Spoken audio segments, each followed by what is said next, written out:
নমস্কার বন্ধুরা, কেমন আছো তোমরা সবাই? আজকে আমি চলে এসেছি খুবই একটা হেলদি আর টেস্টি রেসিপি নিয়ে। তো আজকে আমি বানাতে চলেছি ভেজিটেবিল খিচুড়ি, যেটা বাচ্চা আর বড় সবাই খুব পছন্দ করে।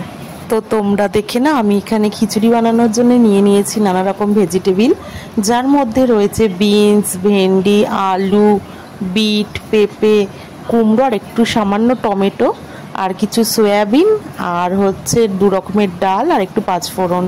আর এখানে আমি সবজিগুলো ভাজতে বসিয়ে দিয়েছি সামান্য তেলে। সবজিগুলো ভেজে, উইন্টার তো চলেই আসলো, আর ঠান্ডা ঠান্ডা ওয়েদারে খিচুড়িটা খেতে খুবই ভালো লাগে, আর পুজোর খিচুড়িটাও দারুণ লাগে।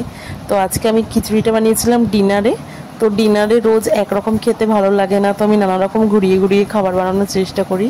তো আজকে খিচুড়ি ডিনারে ছিল, তো ঝটপট বানিয়ে ফেলি।